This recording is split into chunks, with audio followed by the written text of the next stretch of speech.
So my fourth tip is to keep objective tests to a minimum.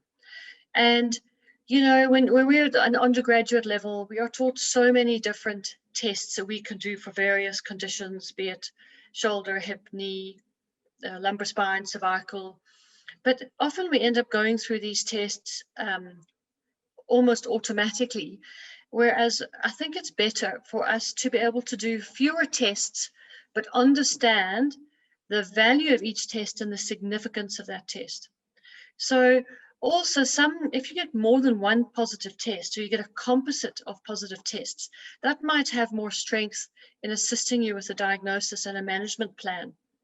So again, don't just rely and do too many tests. Understand why you're doing each and every test and which structures you think may or may not be loaded with that specific test.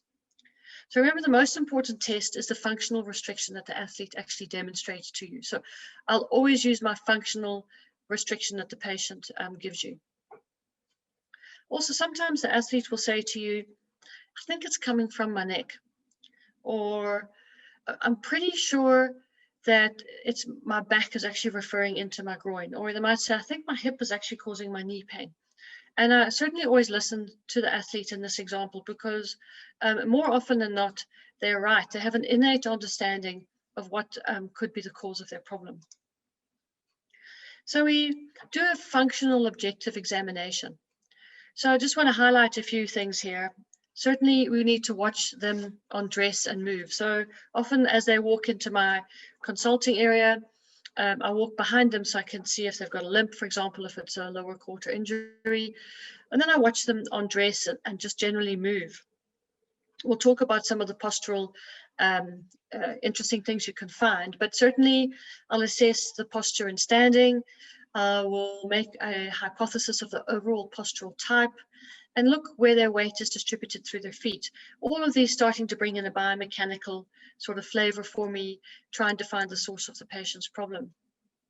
Again, I look at the functionally limited movements, and that's really important again, because I want to get an indication from the athlete what might be the problem.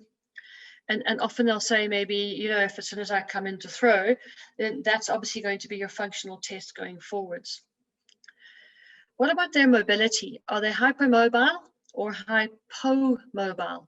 So we'd need to assess them using the Baton scale, for example, which is out of 9, bearing in mind that the Baton scale is designed for research, not clinical practice. So it's not foolproof by any stretch, but it's a quick test to give you an indication if you are dealing with a hypermobile patient or not.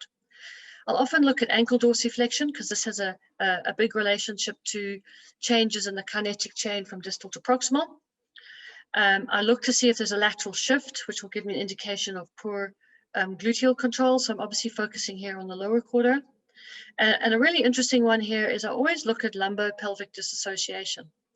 Now, there's a recent study that found that in professional soccer players, those players that had more ability to independently move their pelvis from their lumbar spine, A, were better performers on the soccer field, and B, had a lower incidence of hip and groin injuries. So I always assess the ability of the patient to move the pelvis independently of the lumbar spine, bearing in mind that these type of things, if I pick them up, I will go on and use these in my rehabilitation program to improve these. So number 5 is use specific biomechanical loading tests, especially if the injury is persistent or recurrent or has developed over time. So these biomechanical tests, where we start doing loading tests on our patient or our athlete, are certainly relevant, in particular if the patient's not any better. So they say, you know, I get groin pain every time I play, every time I kick, every time I go for a walk, you know, I develop pain on the inside of my knee. And that's implying that there's a biomechanical dysfunction that's taking place, and we need to assess these patients in various loading positions to see if we can find the source of the persistency or recurrency of their problem. So again, often these tests become part of treatment and rehabilitation. and we want to identify the source of the problem. And I always say, if it ain't right, we always want to look at a static position, because if it ain't right at rest, it ain't going to be right in motion. So I'd like to give you some examples of that. So these are simple pictures of various types of postural overload in a static position. So the lady at the top is actually a physio, and you can see how every time she treats a patient, she's going to go into hyperextension of those elbows, can potentially cause a posterior impingement of the elbow. So by looking at that, you already get an idea of the source of the problem.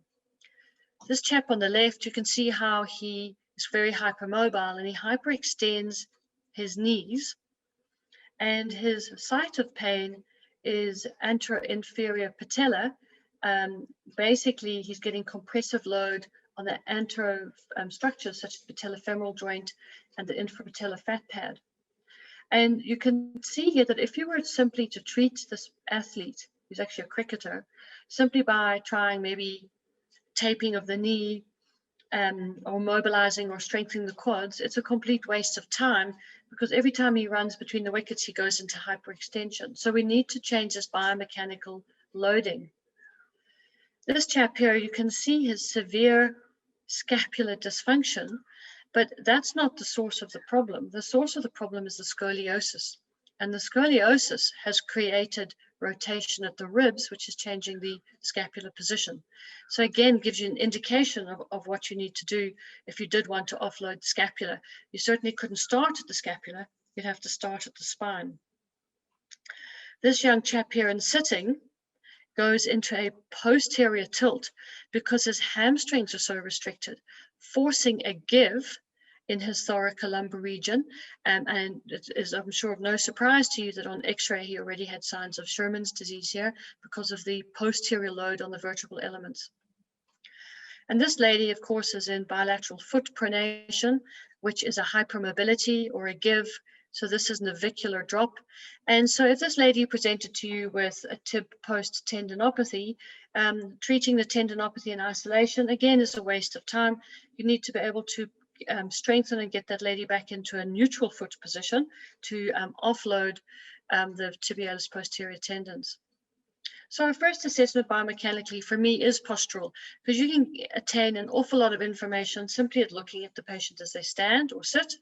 And again, if it ain't right at rest, so if you can see here, if she ain't right here at rest, she ain't going to be right when she goes for a run down the street. So this does give us a lot of info.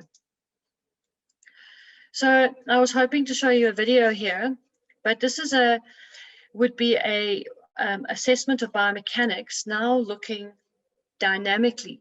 So we've looked at postural load, and then we can look at dynamic loading. And what happens actually with this lady is, and she's an ultra distance runner, is that she has, when she does a step down with her right foot, for example, so she just touches the foot on the floor, this knee falls into medial collapse, or effectively hip adduction and internal rotation. And she also has very poor lumbar pelvic control, and her whole pelvis is all over the place. So as she steps down, the patella here becomes far more medial to the foot.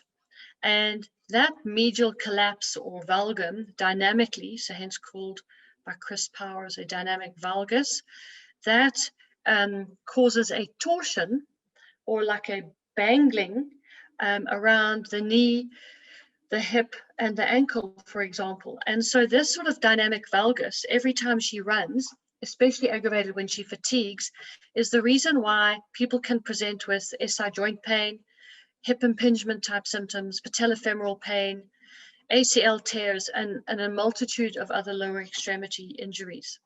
So it's very important to look dynamically. Then we can assess the athlete functionally. So we've got two athletes here. The lady on the right runs with a technique that has sometimes called forward trunk lean. So their center of mass is forward. Now, when your center of mass is forward, you tend to more forefoot or midfoot strike than heel strike. And that's a much more economical type of strike pattern. And the ground reaction forces when you do that are so much less. So as you activate your plantar flexors, as you go into mid or forefoot strike, you activate your gastrocs and your glute max. And so this is a hip extension strategy, and she's using her glute max and her extensor chain to move her forward very, very successfully. Whereas the lady on the left has more of an upright running strategy, and you can see she's much more upright. Now, when you run like this, you're going to be more landing as a heel strike. So that has far greater ground reaction forces, which means that the load through her system is so much greater. And especially in areas such as the back and the hip, which take a lot of strain. So this athlete will not activate her gastrocs as much, and she'll probably use more tibialis anterior, which will bring in things like anterior compartment syndrome. And you can tell the runner's difference here, whereas the lady on the right has got not very strong legs at all, but a very strong glute, where the lady on the left has got very, very strong hip flexors. So you can use your biomechanical knowledge and base that on their running strategies, and that will help you improve this and get them a prescriptive rehabilitation program. And certainly one of the things you're interested in is on reducing ground reaction forces, because that's obviously that shock absorption that the body has to absorb, and sometimes not that successfully. So let's have a look here at some biomechanical special tests. So I've just put some little pictures on the side. So different loading tests. This is actually looking at ankle dorsiflexion range of motion, which is so implicated in dynamic valgus. Here she's doing a step up, step to the side, in different step to the front, step to the side. Here this chap is doing different jumping strategies, looking at lunging, or looking at, I call this the 747 position, here on a half ball, which brings in obviously an instability element and changing the surface, which can give you quite a bit of information. So there's certain length and strength tests we should be conducting to help us design our prescriptive rehab, such as the Thomas's test or the 90-90 test, and also looking at hamstring flexibility. I do like my motor control tests, and these look, some that look at load transfer, the ability for the patient to transfer load from one side to the other would be the March test or the Stork, and looking at abdominal canister or core control, the well-validated active straight leg raise test is extremely helpful. And then we can also look at impingement tests to be specific, but remember, if you're going to do specific tests, you have to be cognizant of what each specific test is going to tell you. So if I look at, just to summarize some of those dynamic loading tests, like the 747, which is like with that area, we look like a plane. I look at lunging, I look at squatting, I look at step downs, I look at hopping, and I look at running, and I look at whatever is relevant for that particular player or athlete in front of me. And all the time, I'm being completely cognizant of things such as mood disturbances, catastrophization, denial, fear avoidance, where they're terrified of running. And I'm sure some of you have seen athletes where, let's say it's a rugby player and they've pulled their hamstring. The first thing they do when they come to see you is they say, I'm absolutely fine, I'm sure I can play tomorrow. So they're in denial. Then once they've realized that they can't, after you've rehabilitated them, and it might be 2 or 3 weeks, you say, right, you're actually ready to get back into training and competition. And then they go, oh, I don't think I'm ready. I think I should wait another couple of weeks. And that's really an example of fear avoidance. And sometimes it's because they're terrified that they're going to re-injure. And other times it's because when they first injured, they were terrified of losing their spot in their team. Now we're a few weeks down the track, they have temporarily lost their spot in the team, and they're worried about going back onto the field and not performing, and therefore permanently losing their spot on the team. So these are the sort of things that you need to educate and advise and assist that athlete with to work through. So sometimes you look at golf and you see, say, someone like Rory, and they can't hit a fairway for love or money. And that doesn't mean they've lost their talent. You know, obviously the technique can go and the swing can go, but often they could have a restriction at the hip or at the shoulder or at the neck or somewhere in the thorax, and that changes the synchronicity of the mobility of their swing. So they lose power and they might fade or hook the ball. So knowing that A healthy spine requires a synchronous distribution of normal mobility. And this requires motor control, and we need to be able to identify the source of the problem, not just to remove if there's pain or dysfunction, but also to restore or improve their performance. So point number 6 is clinically reason your findings and develop a working hypothesis. So you've done a detailed subjective assessment, you've visualized the problem, you've clinically reasoned and done excellent objective tests, you've understood why you're doing those tests, and now you've got to decide what you think is the problem. And so you have to make a provisional diagnosis. And I don't really mind, sometimes that diagnosis can change with inflammation, swelling. You know, the diagnosis can change very quickly over a 24-hour period or a week, and you might say, you know, you look like you might be a little bit discogenic, but today I actually think it might be more of a facet problem. But either way, we'll be able to manage it and reassure the patient. I'm very nervous about making a specific structural diagnosis to the patient because I don't want to create any fear or anxiety. But we'll develop with them short and long-term goals. So where I want to get them in a week, where I want them to be in 2 weeks, and what time frame I think we should be able to get them back to full pre-injury condition. So I've put a little picture of Einstein here so that you can think about applying your mind and sort of really thinking about how you want to manage this athlete. And again, remember, there's no one size fits all. So you need to be prescriptive for the athlete or the player that's in front of you. You can't just sort of hand out a sheet of exercises and say, off you go. You've got to be able to structure that rehabilitation program for them.